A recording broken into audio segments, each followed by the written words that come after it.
शिवाय नमस्तुभ्यं। सरस्वती जी का एक नाम शारदा है। क्या नाम है? जम के बोलिए जरा। शारदा। ये शारदा नाम कहां से पड़ गया? सरस्वती माता को शारदा नाम किसने दिया था? भाई नामकरण होता है तो हमारे यहाँ तो आज भी नियम है महाराज, ये बुआ कोई नाम बताती है, मामा जी कोई नाम बताते हैं और दादाजी कुछ बोलते हैं। कोई बोलेगा टिक्कू, कोई बोलेगा पिक्कू, कोई बोलेगा कुछ, सबके नाम अपने अपने रहते हैं। कोई प्रेम से क्या बोलता है। तो सरस्वती का शारदा नाम किसने प्रदान किया था? माता सरस्वती को शारदा संबोधन किसने दिया था? माता सरस्वती को शारदा का संबोधन किस समय पर प्रदान किया गया था? जिस समय पर शंकर और पार्वती भ्रमण पर निकल रहे थे और भगवान ब्रह्मदेव सरस्वती को ढूंढ रहे थे और माता सरस्वती को ढूंढते हुए ब्रह्मा जब भगवान शंकर की साक्षी में पहुंचे हैं, तब भगवान शंकर से ब्रह्मदेव ने कहा, आप कहीं सरस्वती को देखें तो मुझे भेजिएगा, मेरे पास में भेजिएगा। शंकर भगवान ने उसी समय पार्वती से कहा, पार्वती, जैसे एक स्त्री जो पतिव्रता धर्म का पालन करने वाली है, एक नारी पतिव्रता धर्म का पालन करने वाली होती है, पति को परमेश्वर मानने वाली होती है, पति के चरणों का रसतत्व ग्रहण करने वाली होती है, तो वो पर पुरुष का स्मरण नहीं करती। उसी तरह एक पति जो अपनी अर्धांगिनी के साथ में रहे और अर्धांगिनी के साथ चले तो पर नारी का स्मरण नहीं होना चाहिए। तो एक काम करो पार्वती, तुम उस सरस्वती को बुलाना प्रारंभ करो। अब पार्वती जी ने कहा, सरस्वती तो मेरी बहन जैसी है, सरस्वती तो मेरी सखी जैसी है, अब मैं उसको अगर बुलाऊं, आवाज दूं, अच्छा नहीं लगेगा। तो माता पार्वती जब ढूंढते ढूंढते ढूंढते ढूंढते शंकर भगवान के साथ में भ्रमण करती करती पहुंची, तो क्या देखती हैं माता पार्वती कि एक सरोवर के पास में माता सरस्वती बैठकर सरोवर में अपना मुखाग्रविंद देख रही थी। श्वेत वस्त्र था मेरा माँ का और बड़ी सुंदर गले में माला पहन रखी थी माता सरस्वती ने, और एक सरोवर में माता सरस्वती अपने मुख को जब निहार रही हैं, उस दर्पण के भाव में अपने प्रतिबिंब को देख रही हैं, तब उस समय पर माता पार्वती ने कहा, शारदा, सरस्वती को लगा कि मेरा संबोधन ये किसने कहा। पलट कर देखा, सरस्वती ने कहा, पार्वती तुम?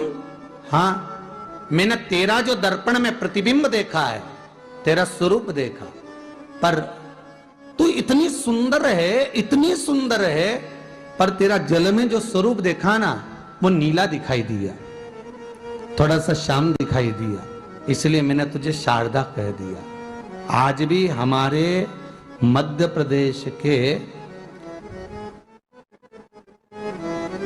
कटनी और सतना के बीच में महियर में आज भी शारदा भवानी विराजमान है।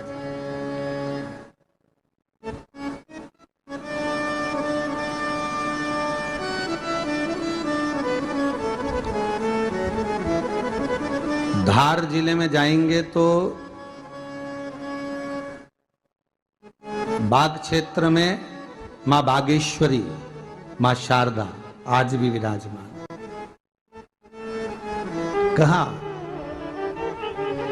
सरस्वती जी पूछी, पार्वती तुमने मेरे को शारदा क्यों कहा? क्योंकि तेरा जो प्रतिबिंब था वो श्याम नजर आ रहा था मुझे।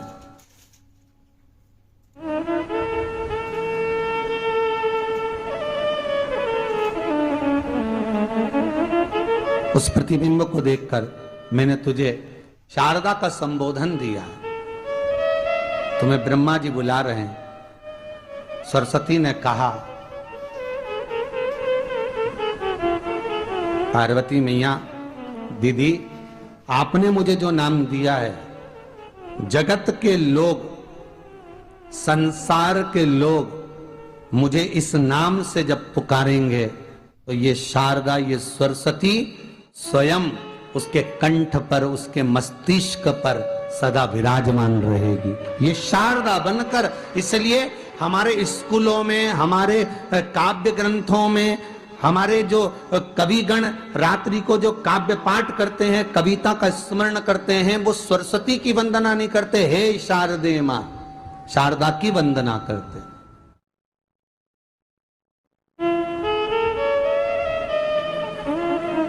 कभी आपसे कोई पूछ ले कि शारदा नाम पार्वती सरस्वती का कब पड़ा, तो आप बता सकते हैं कि ये माता शारदा नाम कोई सहज नहीं है। मां ढूंढने के लिए जब निकली ब्रह्मदेव के कहने पर भगवान शिव के साथ भ्रमण करती। नाम का उच्चारण कोई सहज नहीं होता। कोई देखता होगा, दादाजी ने अगर किसी का नाम कुछ रखा है तो कुछ सोच के रखा होगा, पिताजी ने अगर कुछ रखा है तो उसके मन में कुछ आया होगा तो रखा होगा, मम्मी ने अगर कोई नाम रखा है तो उसने कोई विचार कर कर रखा होगा। कोई नाम अगर किसी का रखा जाता है तो उसके अनुकूल रखा जाता है कि हो सकता है कि वो नाम की क्या उसके मन में चल रहा होगा।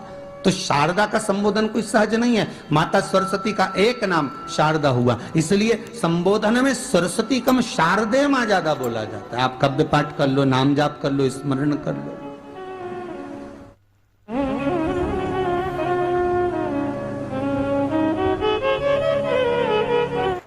हम बच्चों से कहना चाहेंगे, छोटे छोटे बच्चों से, आप माता सरस्वती की आराधना करा करो। मेरे बच्चों से निवेदन है, कभी जिंदगी में अगर मौका मिल जाए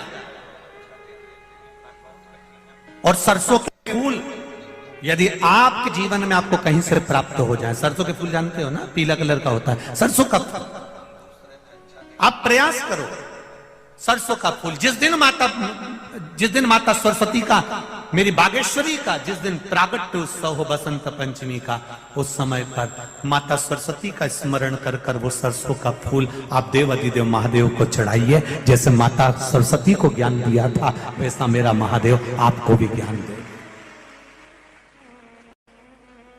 वो सरसों का फूल आप देव अधिदेव महादेव को समर्पित। कई जगह पर आम के जो झूमर होते हैं वो, कई जगह पर सरसों का पुष्प, सरसों का फूल वैसे शिव महापुराण के अनुसार अगर अपन देखें तो बड़े रोग में भी कारगर होता है। जिसको कैंसर जैसा रोग हो जाता है या किडनी लीवर जिसका डैमेज हो जाता है, इसके लिए हमने पहले भी कथाओं में वर्णन किया है। बसंत पंचमी का दिन, महाराज सरस्वती का दिन, जिस दिन जो बच्चा पढ़ने में कमजोर होता है उसके हाथ से बसंत पंचमी के दिन सरसों के 31 फूल शंकर जी को चढ़ा दिए जाते हैं तो बच्चा पढ़ने में अव्वल निकल जाता है। उसके बच्चे को कभी नहीं कह सकते कि पढ़ने बैठ, वो खुद बैठेगा। केवल आज बसंत पंचमी का दिन, एक ही दिन चढ़ता है। और बाकी के सरसों के फूल आपको मालूम है कि रोग मुक्ति के लिए तो होते ही हैं। ये तो आपको पहले भी वर्णन किया महाराज कि जब कोई एकदम रोग आ जाए और डॉक्टर एकदम बोल दे कि ये रोग भारी आ गया है और इसकी जांचें जाएंगी और फिर ये कुछ भी हो सकता है, तो क्या करा जाता था कि 108 सरसों के फूल लाकर तुरंत शंकर भगवान को चढ़ाए जाते थे महाराज। तो चढ़ाने के बाद में रिपोर्ट अच्छी आती है। ऐसा नियम है। कहीं ठेका, कोई ठेकेदारी करते हैं ना, जो ठेका भरते हैं कि भाई मेरा टेंडर आना चाहिए, मेरा ये काम होना चाहिए, मेरी मल्टी बनना चाहिए, या मेरा ये काम के लिए जानो ये काम फतेह होना चाहिए, उसके सबके हाथ पैर जोड़ने से अच्छा एक काम करो, बस 108 सरसों के फूल उठाओ, शंकर जी का उद्धतेश्वर महादेव का नाम लिखो और छोड़ दो, शिव जी के ऊपर एक एक कर कर चढ़ा दो, वो ठेका तुम्हें ही मिलेगा, वो काम तुम्हारे पास ही आएगा।